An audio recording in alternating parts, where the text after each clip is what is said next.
Renato Simões, nesse momento de crise, quais são os desafios para a classe trabalhadora, sobretudo para o Partido dos Trabalhadores? Eu acredito que no nosso país em particular nós temos a responsabilidade de avançar na luta social por um outro modelo. Se nós estamos numa crise do capitalismo de longa duração, profunda, não só uma crise de natureza econômica e financeira, mas também energética, ambiental, de esgotamento dos próprios recursos do planeta por essa voracidade neoliberal, nós temos na América do Sul, em particular, uma opção política à esquerda que iluminou muitos governos. E esses governos respondem a diferentes formas de enfrentar, não é, um programa pós-neoliberal ou anti-neoliberal. No Brasil, nós temos boas condições econômicas para liderar um processo de integração que seja capaz de fazer frente a essa crise de uma forma absolutamente transformadora e criativa. No entanto, essas energias só serão liberadas se nós conseguirmos sair da defensiva que muitas vezes a crise impõe para os movimentos sociais, para uma pauta ofensiva, necessariamente uma pauta de unidade dos movimentos sociais que precisa ser construída num amplo espectro que garanta que nós tenhamos condições de voltar a ocupar as ruas com um programa alternativo. Eu acredito que não há como compatibilizar uma agenda de continuidade de certos mecanismos neoliberais que permanecem hegemônicos hoje na sociedade brasileira com os objetivos de ampliar os gastos sociais, de ampliar os gastos para o desenvolvimento e para a geração de emprego no Brasil. Em algum momento uma agenda vai se sobrepor à outra.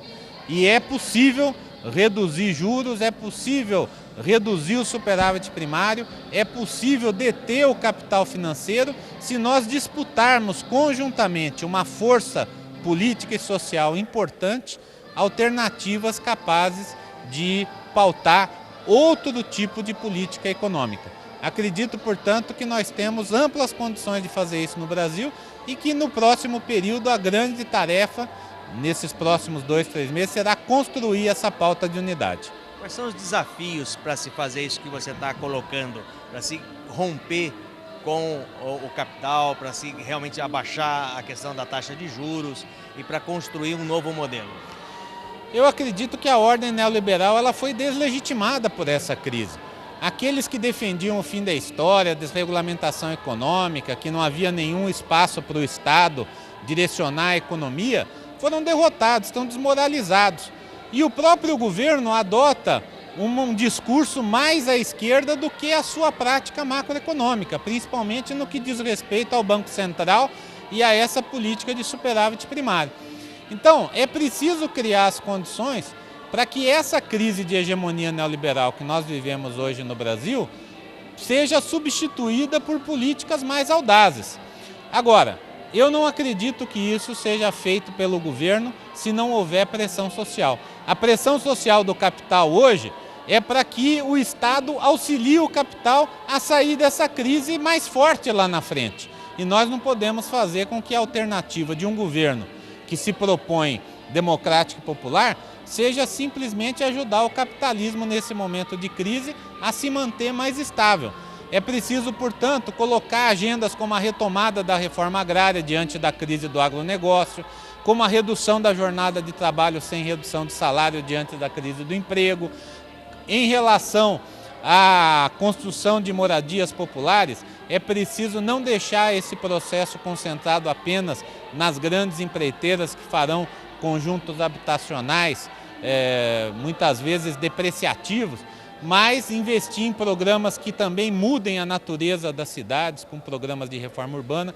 Então, essa agenda pode juntar o movimento sindical com o movimento sem terra, com o movimento popular, com os movimentos de mulheres, de negros, enfim, com essa gama de movimentos sociais que fazem a riqueza do nosso país, e o PT precisa responder afirmativamente a isso. A responsabilidade do PT nesse momento não é ser apenas um partido que apoia o governo.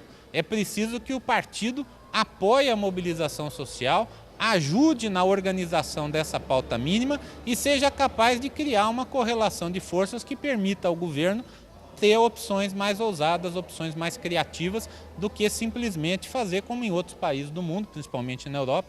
Hoje, apenas os governos são gerenciadores dessa crise do capital, sem questionar a hegemonia do capital financeiro e as políticas neoliberais que até agora não foram revertidas. Então, o governo brasileiro pode e deve liderar esse processo e deve fazer isso dentro do seu entendimento e da sua opção básica de aliança com os povos da América do Sul. Fortalecer a Unasul, fortalecer os países que hoje têm governos populares que estão dispostos a avançar, por exemplo, na criação de trocas comerciais que não dependam mais do dólar, como o Brasil já faz hoje com a Argentina, pela criação do Banco do Sul, pela criação de uma moeda única sul-americana, pelo fortalecimento do Conselho de Defesa sul-americano, enfim, de instituições que façam com que a gente saia dessa crise, não com as velhas instituições do neoliberalismo, mas com novas instituições capazes de fazer a nossa luta avançar no próximo período.